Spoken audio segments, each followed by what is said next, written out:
نبينا وحبيبنا وشفيعنا محمد بن عبد الله وعلى آله وأصحابه ومن اهتدى بهديه واستنى بسنته إلى يوم الدين. أما بعد. قال المصنف الإمام أبو حامد الغزالي رحمه الله ونفعنا الله بعلومه في الدارين آمين. Adapun di dunia,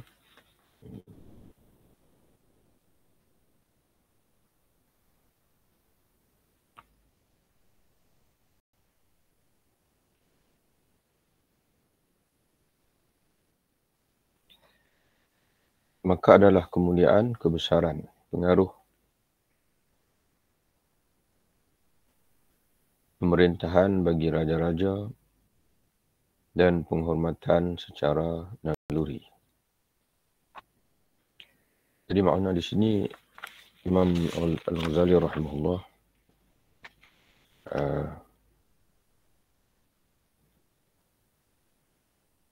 ingin menegaskan bahawa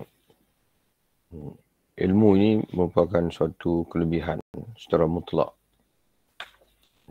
Secara mutlak. Sebagaimana dalam perenggan sebelum ini, kita patah balik ke belakang satu perenggan. Ilmu itu adalah suatu kelebihan pada dirinya dan secara mutlak. Di sana ada kelebihan bukan pada dirinya, tapi kerana dia itu menjadi jambatan untuk mendapatkan suatu yang lain. Seumpama macam disebut sebelum ini wang, dirham ataupun dinar. Dia kelebihannya adalah kerana dia boleh menjadi alat untuk kita memperolehi keperluan yang lain. Kalaulah kita wang ada tapi kita tak dapat membeli sesuatu, jadi wang itu tidak ada. Dinar dan dirham itu, kata Imam Ghazali, dia hanya seperti batu sajalah. Kerana kelebihan yang ada pada dia itu adalah kerana dia boleh hanya sekadar menjadi alat untuk yang lain. Dan ada di sana suatu kelebihan yang memang pada dirinya sendiri. Contoh macam Imam Al-Ghazali rahimahullah memberi contoh dan kepada kita sebelum ini berkenaan dengan akhirat itu sendiri. Akhirat itu dicari memang kerana akhirat itu sendirilah. Dan alat untuk sampai kepada akhirat adalah diri kita, tubuh kita ni. Jadi keselamatan tubuh, kesihatan tubuh kita cari kerana keselamatan itu sendiri menyebabkan kita akan mengelak daripada penderitaan kerana tubuh yang sakit itu menderita.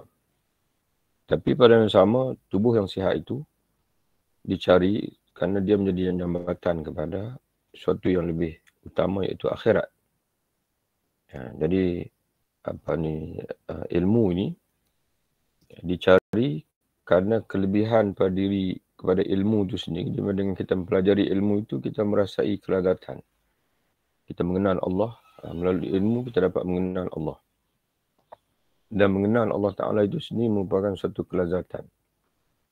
Dan pada yang sama, dengan ilmu itu menjadi jambatan untuk kita mencapai keselamatan di akhirat. Maka sebab itu kata dia dalam muka surat 73 bawah sekali itu, ilmu itu adalah suatu kelebihan pada dirinya sendiri. Dan secara mutlak. Maksudnya bila-bila masa pun ilmu ini adalah kelebihan, kebaikan, tanpa diperhubungkan kepada yang lain. Maka tanpa perlu dikaitkan dengan yang lain. Contoh macam wang tadi, dinar tadi, dia hanya menjadi kelebihan, kebaikan kalau dikaitkan dengan keperluan. Kebolehan wang itu menjadi alat untuk ditukar bagi mendapatkan keperluan. Tapi ilmu tidak. Kita tak kaitkan dengan apa-apa pun, ilmu itu sudah sememangnya dia adalah suatu yang mulia, suatu yang dipandang berharga oleh semua manusia yang yang cerdik. Kerana ilmu itu kata dia adalah sifat kesempurnaan bagi Allah. Dengan ilmu lah mulia para malaikat dan nabi-nabi. Bahkan kuda yang cerdik adalah lebih baik dari kuda yang bodoh. Hatta binatang sendiri kalau dikaitkan dengan ilmu, bila dilatih, bila manusia berikan pengalaman, asuhan kepada dia, maka dia akan jadi lebih daripada kuda-kuda yang lain walaupun sama-sama kuda. Kemudian kita sambung hari ini.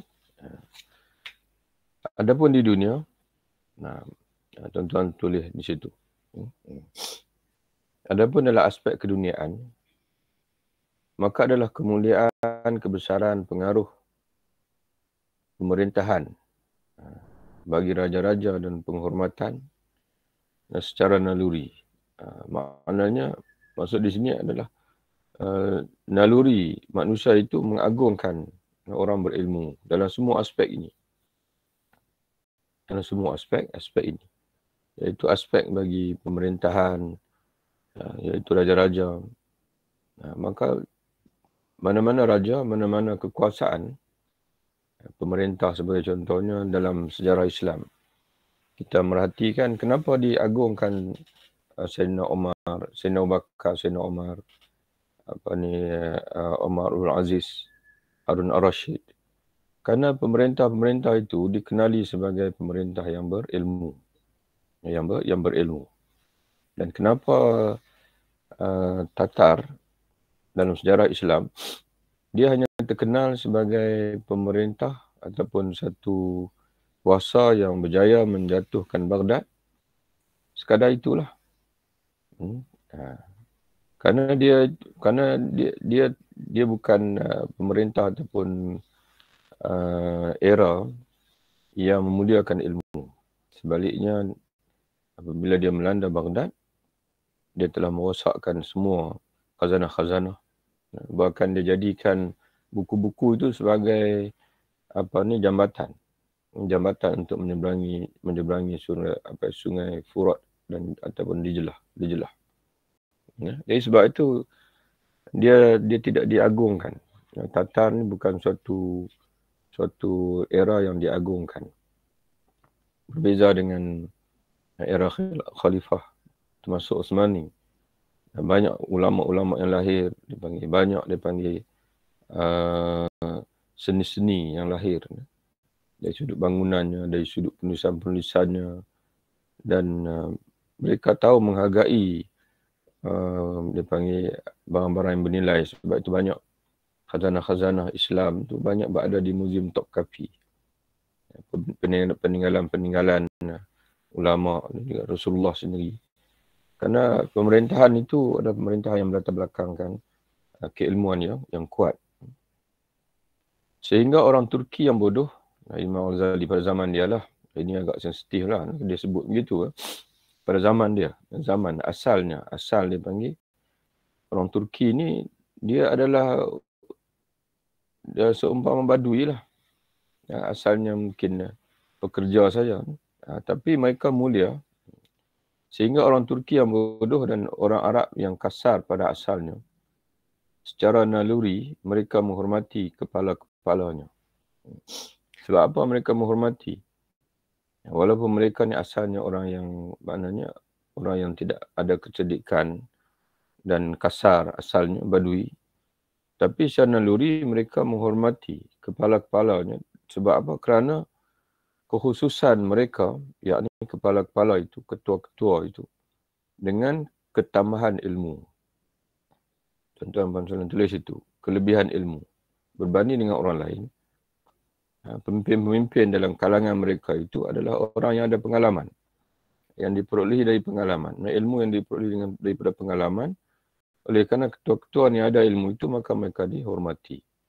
Bahkan dengan tabiatnya, yakni secara tabi'inya, secara semula jadinya, haiwan menghormati manusia kerana perasaannya, mana perasaan yang ada pada haiwan itu, perbezaan manusia. Makna perasaan, secara naluri yang ada dalam haiwan itu sendiri, bahawasanya manusia ni berbeza. Berbeza daripada dia dengan kesempurnaan yang melebihi darjat haiwan itu, iaitu kesempurnaan akal yang Allah Ta'ala berikan. Ini dirasai oleh manusia, oleh haiwan sendiri. Itu sebagaimana disebut Imam Al-Ghazali. Jadi ala kulli hal, inilah keutamaan ilmu secara mutlak. Mutlak makna keseluruhan, tanpa kecuali. Dari segi agama, dari segi hakikat kewujudan, Allah sendiri menyatakan bahawa dia maha berilmu. Menunjukkan ilmu itu sifat kesempurnaan.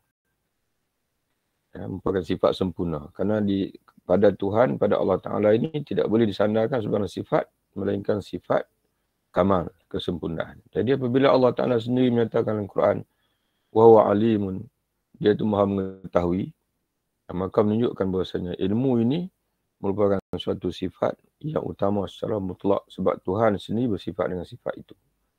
Cuma dari segi kita kata kesempurnaan itu tidak ada pada manusia, melainkan hanya pada Tuhan saja. Kemudian dalam aspek keduniaan pun sama juga. Manusia akan mengagungkan orang berilmu. Hatta dalam satu kabilah itu, mana-mana orang yang ada ilmu, walaupun dari sudut pengalaman, ilmu berdasarkan pengalaman, maka dia akan dilantik menjadi ketua, akan dihormati. Sebab tu kalau kita perhati dalam sirah Abu Jahal. Abu Jahal sebelum Islam, dia dipanggil Abul Hakam. Orang Arab panggil dia dengan bapa kebijaksanaan. Ya. Dan usia 30, dia dah dibawa masuk dalam Dewan Mesyuarat Darun Nadwah. Itu Abu Jahal. Kerana dia akal, kehebatan dia cerdik pun cerdik. Sebab dia dipanggil Abul Hakam, bapa kebijaksanaan di kota Mekah pada zaman itu. Tapi oleh kerana selepas Islam, dia menjadi penentang Islam. Kalau orang cerdik, dia tak akan lawan Islam. Dia akan berfikir seumpama Sayyidina Bakar, Sayyidina Umar dan sebagainya. Maka sebab itu orang Islam panggil dia Abu Jahlin. Bapa bagi segala kejahilan. Inilah keutamaan ilmu secara mutlak. Kemudian ilmu itu berbeza-beza. Jadi ini penting, sangat pentinglah. Imam Al-Ghazali secara umum, ilmu itu adalah keutamaan. Tapi di antara satu ilmu dengan satu ilmu yang lain itu, ada yang lebih utama daripada yang lain. Kemudian ilmu itu berbeza-beza seperti akan terangkan. Dan sudah pada tempatnya lah pula berlebih kurang keutamaannya. Jadi oleh sebab ilmu itu beza-beza, maka sudah tentulah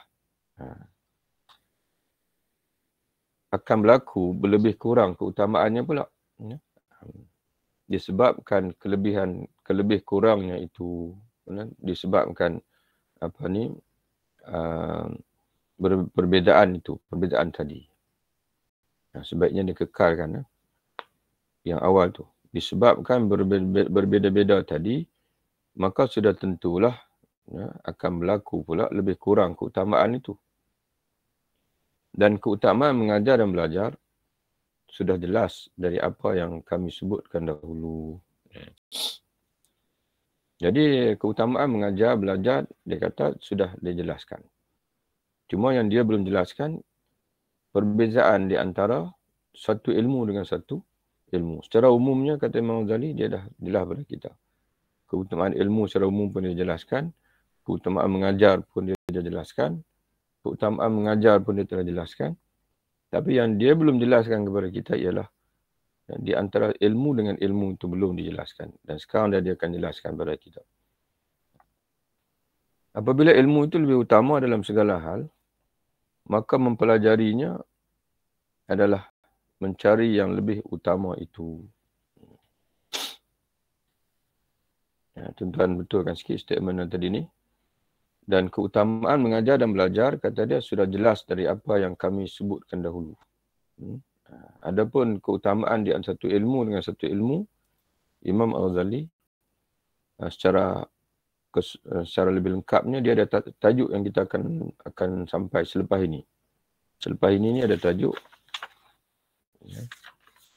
Imam Al-Ghazali akan menceritakan ilmu yang terpuji dan ilmu tercela.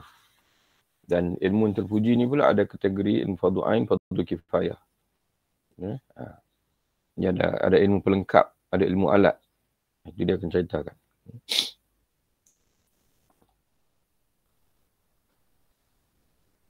Maka ilmu itu lebih utama dalam segala hal.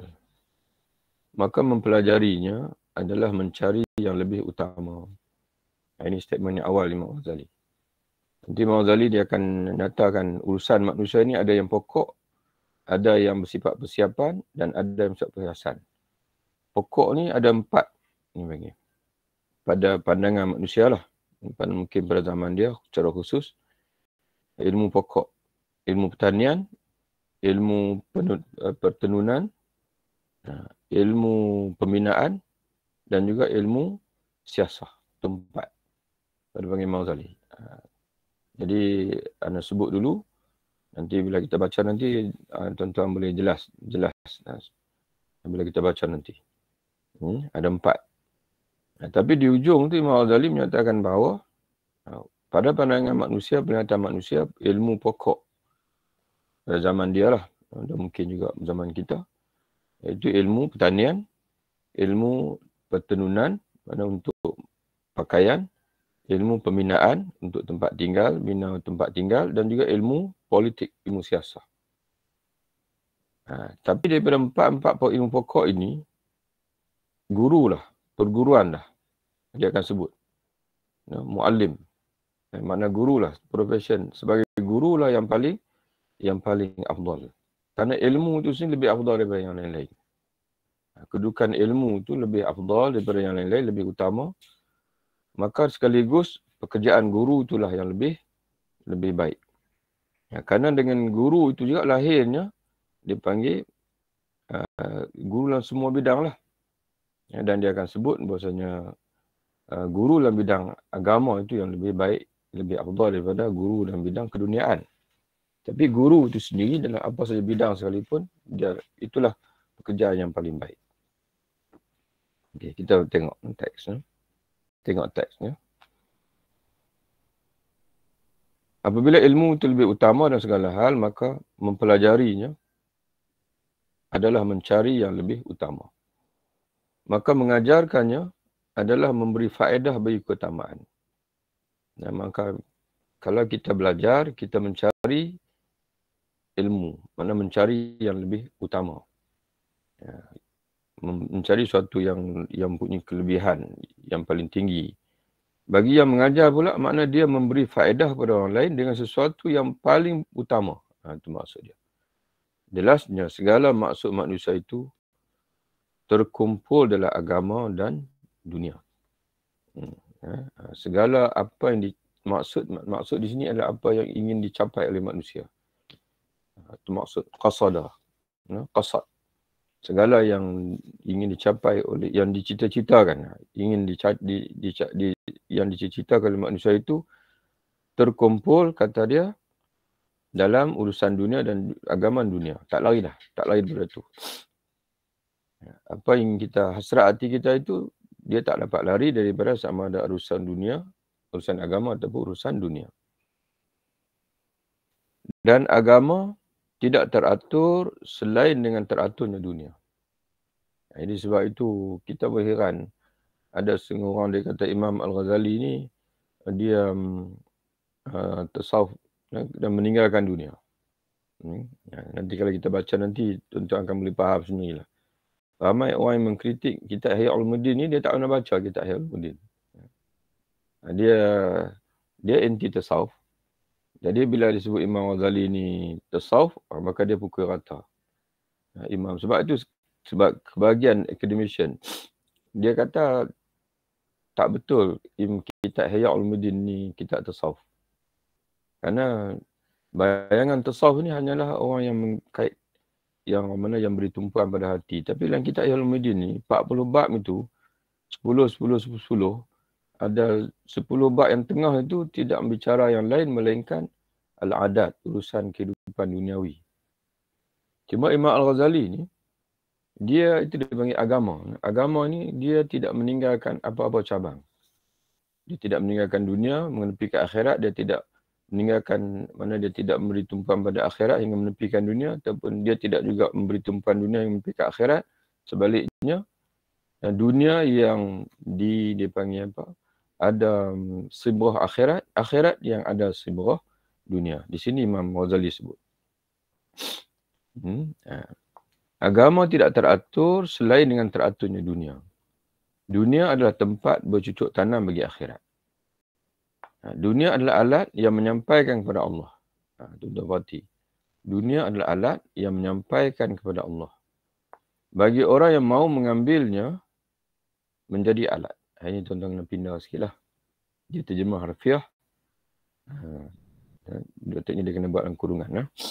Dunia adalah alat yang menyampaikan kepada Allah.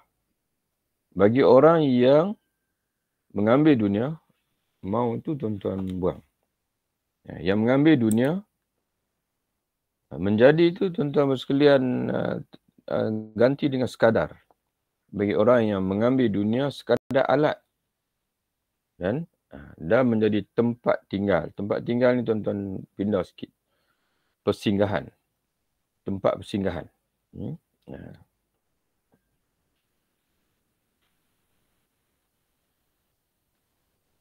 Tidak. Sepatutnya dia tak titik, dia koma. Koma. Dunia ini akan menyampaikan manusia kepada Allah bagi orang yang mengambilnya sekadar alat dan tempat persinggahan. Tidak bagi orang yang mengambilnya sebagai tempat tetap dan tanah air abadi. Jadi dunia ni sangat-sangat penting kata Imam Ghazali. Kerana dia alat yang boleh menyampaikan kita kepada Allah. Tapi dengan syarat, kita hanya mengambil dunia, meletakkan dunia sebagai alat, bukan matlamat. Dan juga sebagai tempat persinggahan. Tidak bagi orang yang mengambil. Mana tidak di sini? Tidak menjadi alat menyampaikan kepada Allah.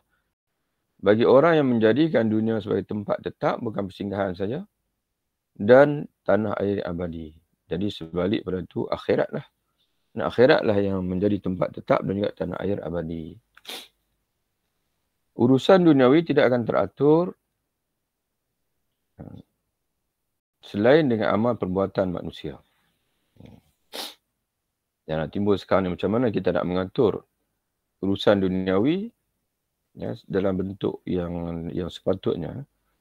Amal perbuatan, urusan duniawi tidak akan teratur selain dengan amal perbuatan manusia. Jadi macam mana kita nak mengatur dunia ni supaya teratur sistematik, kata Imam Ghazali, bergantung kepada amal perbuatan kita. Bergantung kepada amalan kita, pekerjaan kita. Kata Imam Ghazali, amal perbuatan, pekerjaan, perusahaan manusia itu terbatas pada 3 bahagian. Tidak lari daripada tiga jenis, kata Imam Ghazali. Pertama, pokok.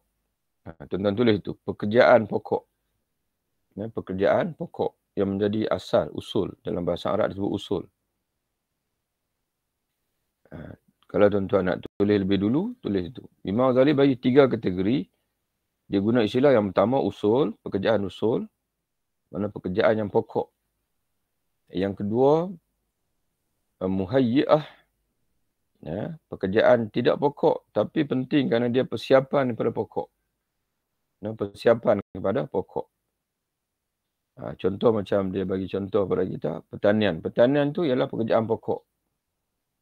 Kemudian pertukangan pula, dia adalah persiapan untuk pertanian. Pertukangan ni, melalui pertukangan terhasilnya cangkul, terhasilnya alat membajak dan sebagainya.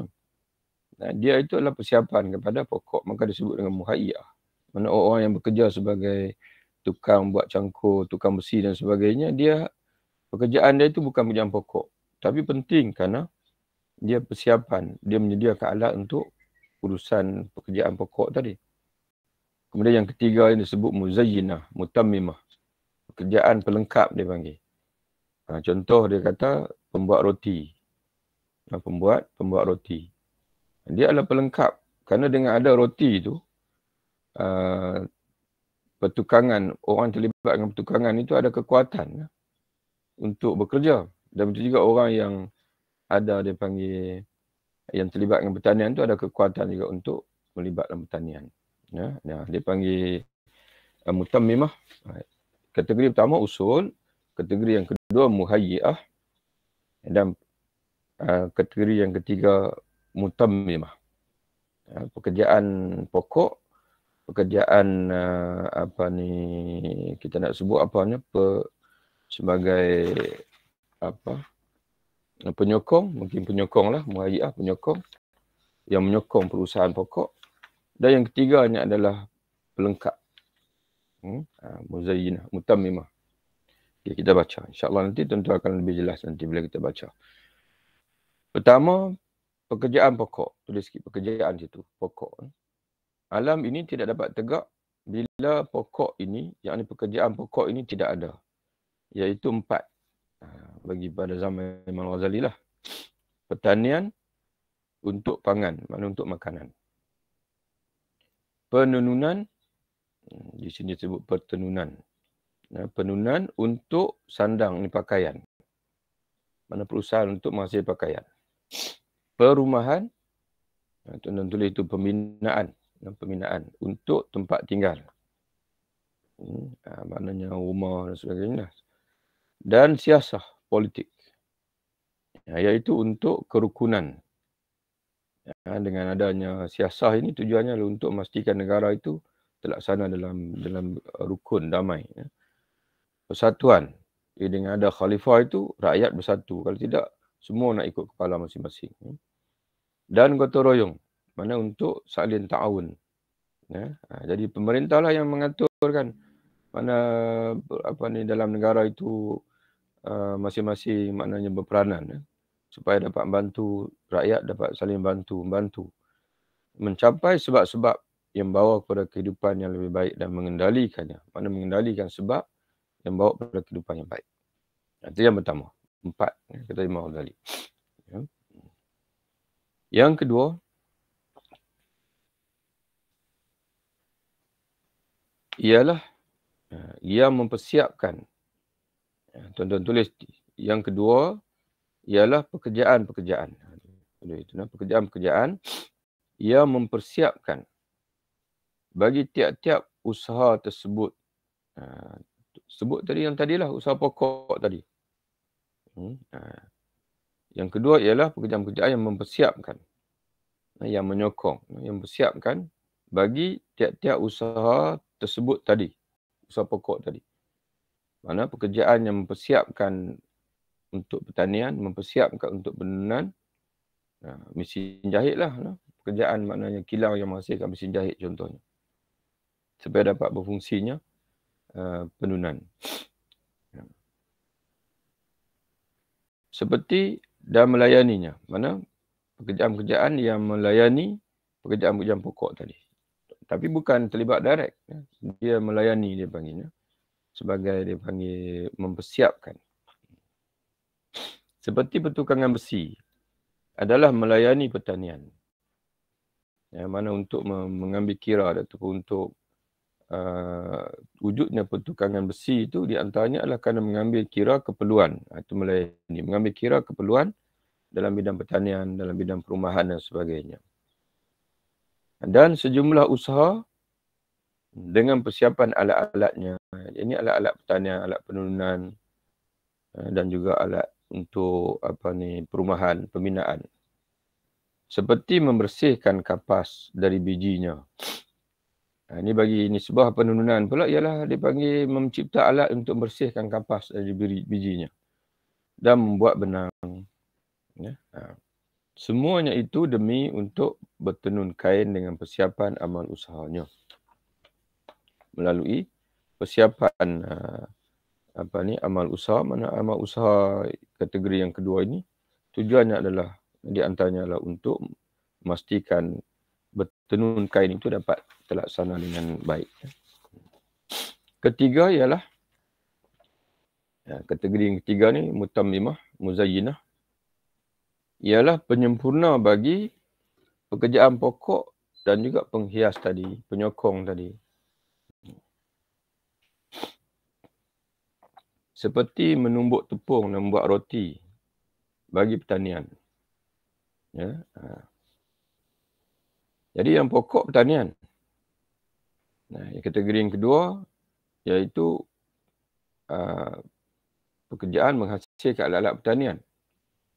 Kemudian penyempurna pula ialah nisbah pertanian, iaitu perusahaan membuat roti.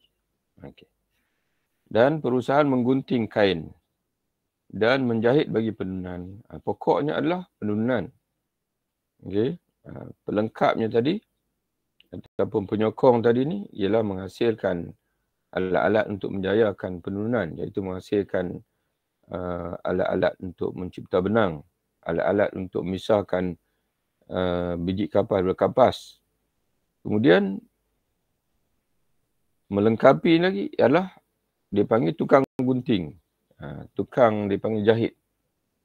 Itu melengkapkan lagi lah. Okey. Yang tersebut tadi, kata Imam Ghazali, semua tadi tiga kategori tadi, bila dihubungkan kepada tegak berdirinya alam kebumian, adalah seumpama bahagian-bahagian dari diri seseorang. Jadi dia kata, tiga bidang pekerjaan tadi, bila kita perhatikan kepentingan masing-masing tu sama macam kepentingan alat-alat ataupun anggota-anggota yang ada dalam tubuh kita. Sama juga, ada tiga kategori juga dalam tubuh kita ini. Bila dihubungkan kepada keseluruhannya, yang keseluruhan diri itu sendiri. Iaitu kata dia ada tiga macam pula. Sebagaimana pekerjaan ada tiga kategori, maka begitu juga tubuh kita bila kita tengok secara keseluruhan pun dia terdiri bertiga kategori juga. Ada kalanya pokok, seperti hati, jantung dan otak. Ini usul dia panggil. Pokok dia panggil. Ada kalanya pelayan bagi pokok, iaitu penyokong pada pokok. Seperti perut, urat saraf dan pembuluh darah. Dijadikan Allah untuk berkhidmat kepada anggota-anggota yang asas dalam diri. Anggota-anggota yang bukan asas yang paling utama dalam diri, iaitu hati, jantung dan otak. Dan ada kalanya penyempurna dan penghias bagi pokok. Tuan-tuan tulis itu. Bagi pokok dan penghias bagi pokok. Ya, seperti kuku, anak jari dan bulu kening. Jadi kehidupan dunia pun sama. Kata Imam Ghazali, kita kena bezakan. Apa urusan pokok, apa urusan yang menyokong kepada pokok, dan apa urusan melengkapi kepada pokok. Seumpama dalam diri kita pun sama juga. Urusan pokok, yang pokoknya apa dia? Jantung, hati, otak. Kemudian yang melayani pokok, anggota yang asas tadi, iaitu perut, urat saraf, pembuluh darah. Dan yang menyempurnakan saja, yang menghiaskan saja, iaitu kuku, anak jari dan kening. Jadi kita Imam Ghazali rahimahullah, yang termulia dari segala pekerjaan itu adalah pokoknya. Yang termulia dari segala pekerjaan itu adalah pokok. Yang termulia dari pokok itu adalah siasah. Ini pandang Imam Ghazali. Daripada segala pekerjaan tadi ni, ada 4 tadi. Pertanian, penunan, pembinaan, dan juga siasah, politik. Yang paling mulia kata dia ialah politik. Dengan kerukunan dan perbaikannya. Karena politik ini, dia yang menentukan negara itu menjadi rukun damai. Dan juga dia yang perbaikan, berislah. Terjemah berislah. Politik ini dia mengislahkan ke semua sekali. Kalau pertanian, dia hanya berkait dengan satu bidang pertanian.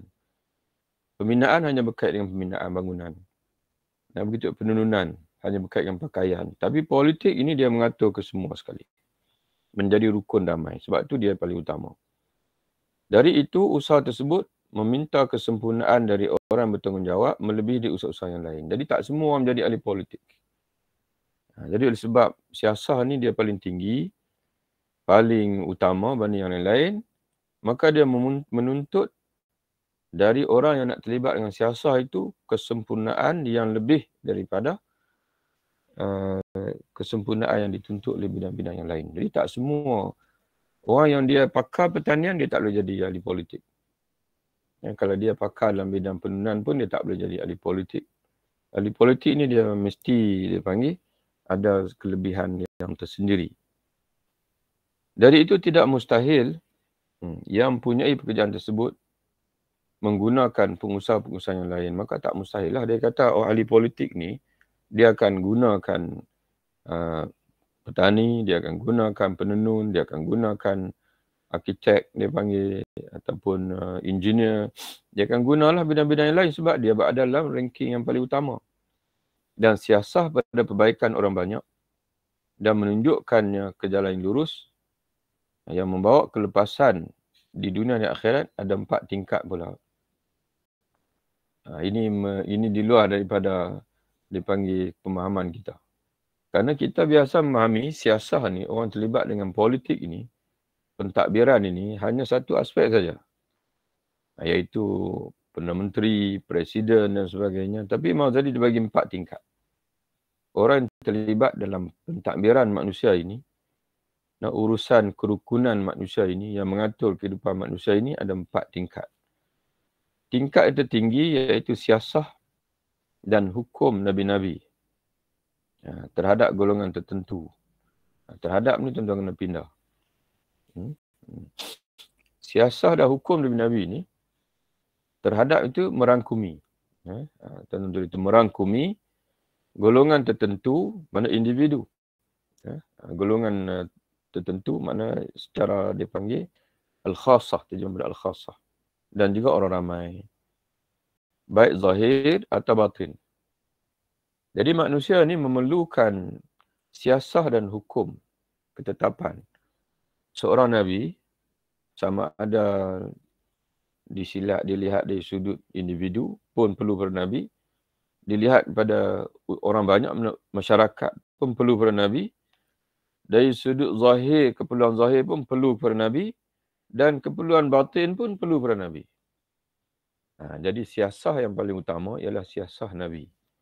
Jadi sebab itu tuan-tuan sekalian, kalau melihat dari segi inilah,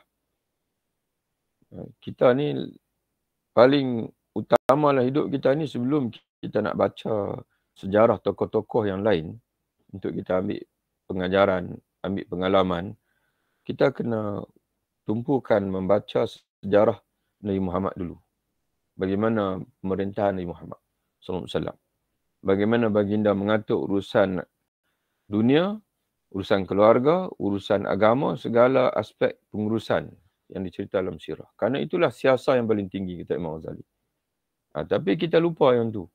Bila seseorang itu nak jadi ahli politik, walaupun dia orang Islam, tapi dia lebih cenderung nak baca cara dia panggil teori politik itu, ini dan sebagainya, daripada Barat, daripada Jepun, daripada dan sebagainya lah. Dia lupa bahawasanya sebagaimana Imam Ghazali sebut ni, siasah yang paling tinggi adalah siasah Nabi-Nabi. Sama ada peringkat individu pun memberi manfaat, peringkat masyarakat memberi manfaat, dan juga merangkumi siasah zahir dan batin. Itu yang pertama. Yang kedua, tingkat khalifah, raja-raja dan sultan-sultan.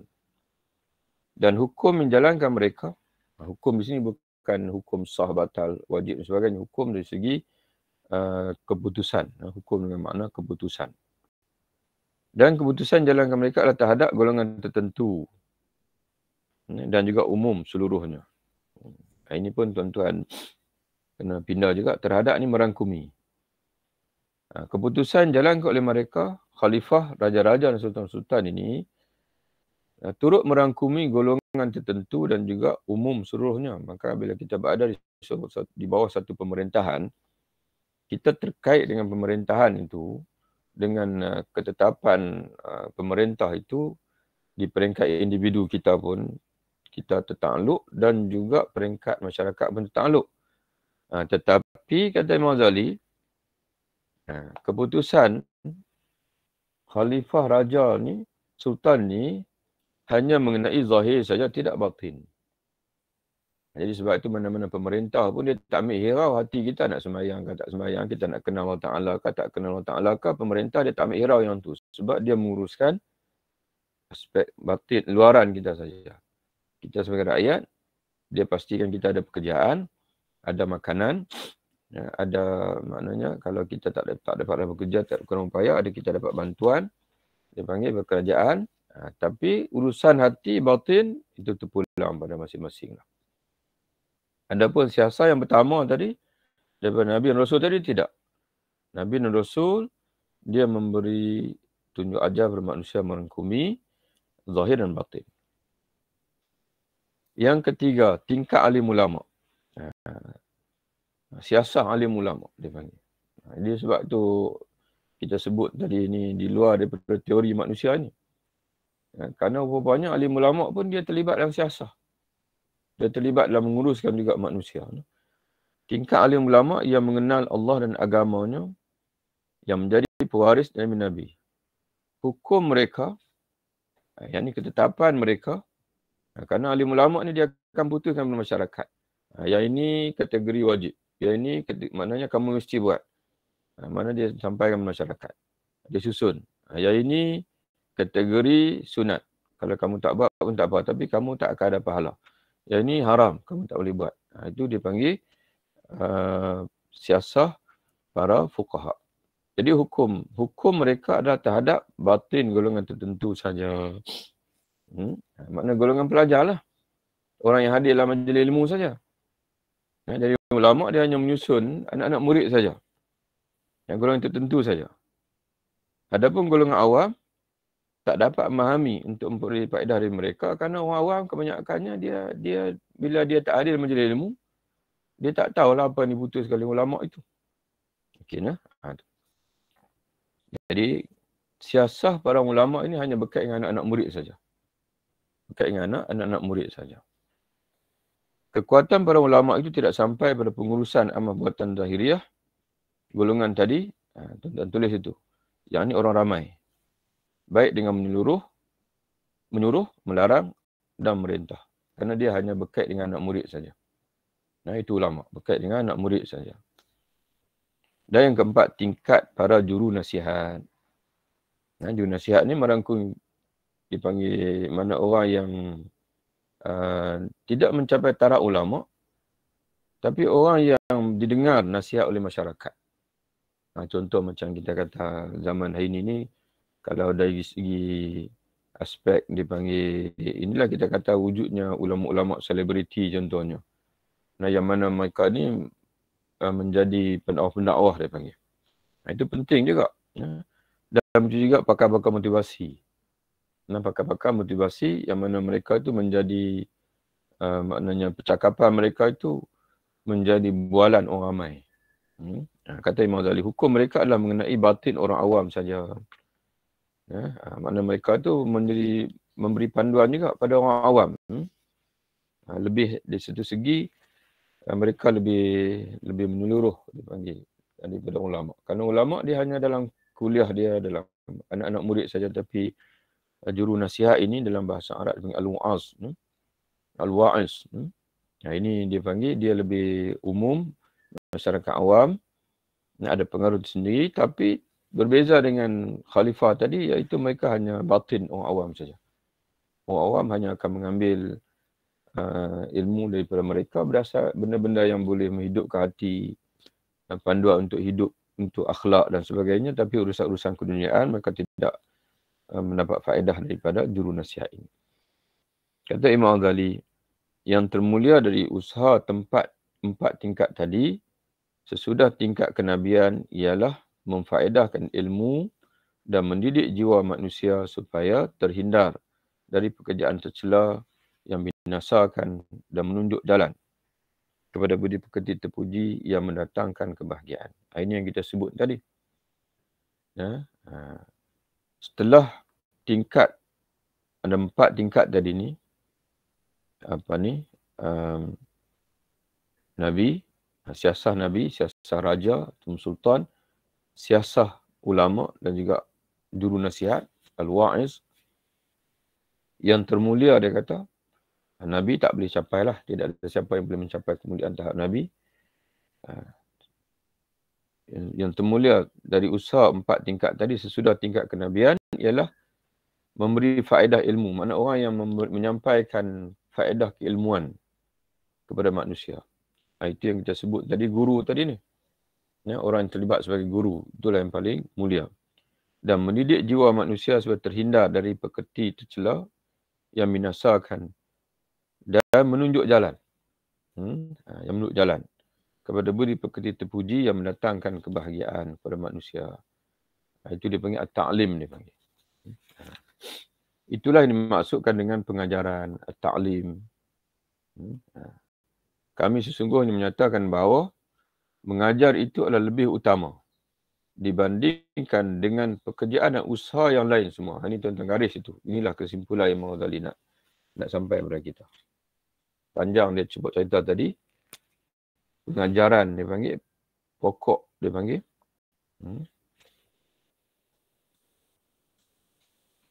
Pekerjaan manusia ini. Profession manusia ini ada pokok. Dia panggil ada daripada pekerjaan pokok tu ada 4. Pertanian. Tenunan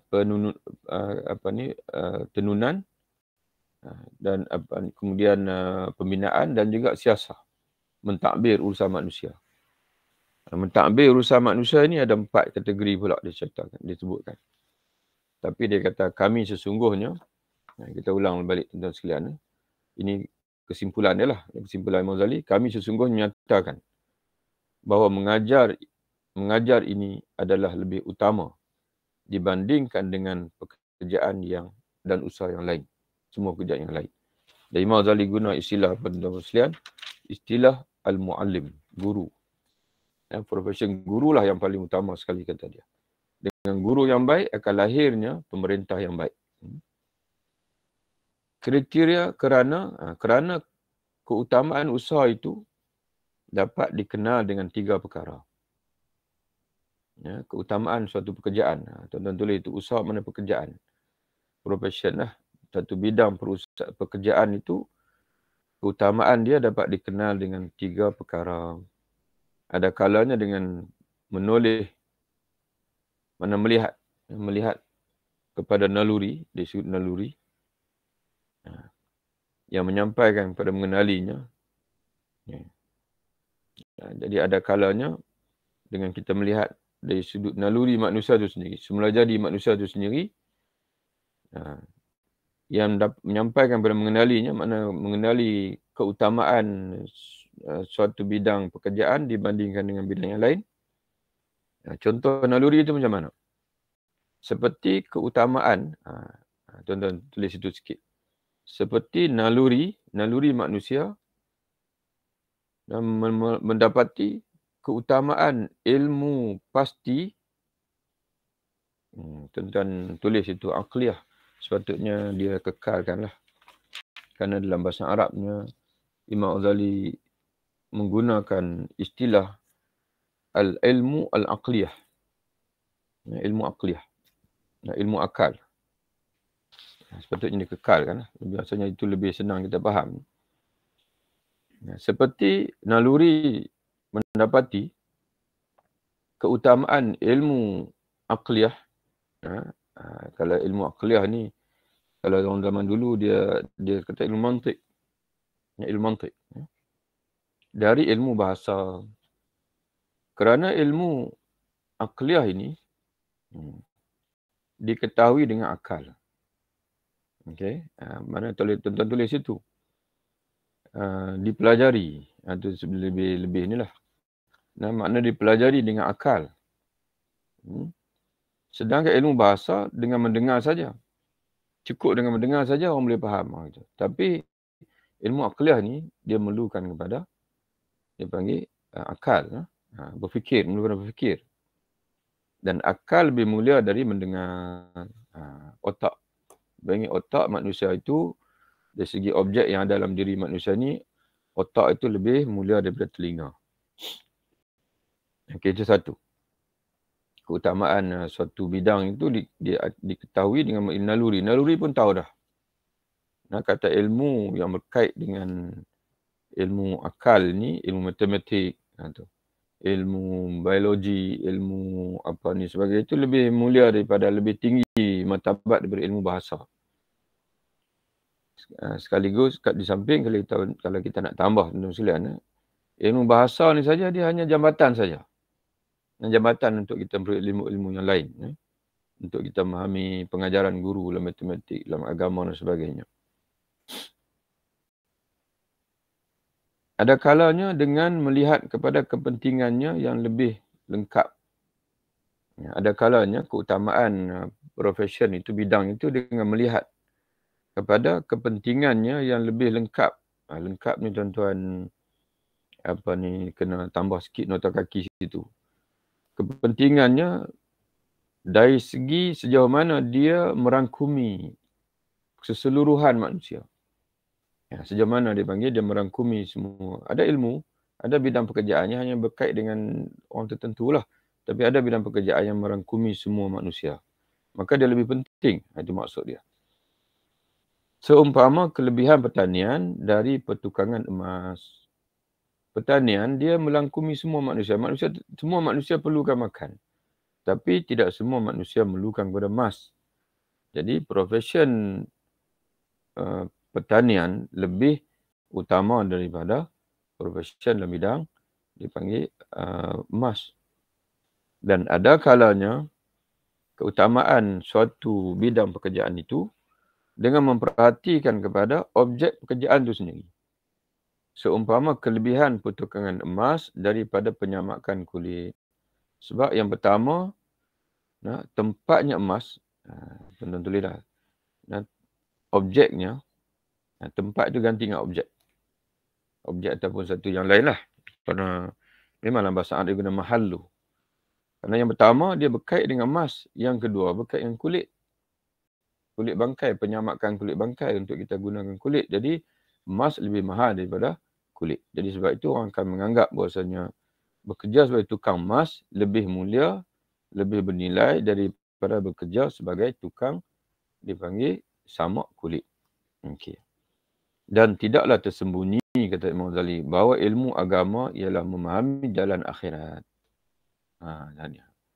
Jadi kalau tadi kita kata tadi dengan akal kita, dipanggil ilmu akal, ilmu mantik lebih utama daripada ilmu bahasa. Dipanggil dan begitu juga dari segi pekerjaan pula kita kata pertanian, ilmu pertanian lebih utama daripada pertukangan emas. Ilmu yang berkait dengan pekerjaan dalam pertukangan emas lebih baik, lebih mulia daripada ilmu yang berkait dengan proses kulit bangkai. Kerana melihat daripada benda itu sendiri. Kata Imam Ghazali, tidak tersembunyi bahawa ilmu agama, tujuan ilmu agama ialah untuk memahami jalan akhirat. Dan akhirat lebih baik daripada dunia. Dan lebih baik daripada dunia. Lihat dari segi matlamat, dari segi tempat tinggal, dari segi masa tempoh, lebih baik daripada dunia. Yang dapat diketahui dengan kesempurnaan akal dan kebersihan kesedirikan. Akal adalah yang termulia dari sifat-sifat insan sebagaimana akan diterangkan nanti. Kerana dengan akal manusia menerima amanah Allah Ta'ala. Yang ini kita sambung insya-Allah dalam kuliah kita yang akan datang insya-Allah. Kita berhenti di situ insya-Allah dalam sekaliannya. Jadi dalam bab ini kita perhatikan agak memerlukan kita berfikir sikit lah Imam Ghazali. Dan itulah kita pun heran macam mana orang mudah-mudah menyimpulkan bahasanya Imam Al-Ghazali ni hanya fikirkan tentang mana tidak memberi tumpuan kepada duniawi. Bahkan dia bercakap dari aspek duniawi asalnya lebih menyeluruh daripada orang lain. Dari segi teorinya, dari segi kategorinya, dari segi kita sebut dari segi ilmu, dari segi teori ilmu. Teori ilmu itu sendiri, Imam Al-Ghazali bercakap dalam bentuk yang menyeluruh. Sehingga kan kalau kita perhatikan tu tidak ada yang tertinggal dalam hidup kita ini. Tidak ada yang tertinggal. Semuanya diiktiraf sebagai utama, penting, melihat kepada peranan masing-masing. Cuma di sana ada yang lebih penting.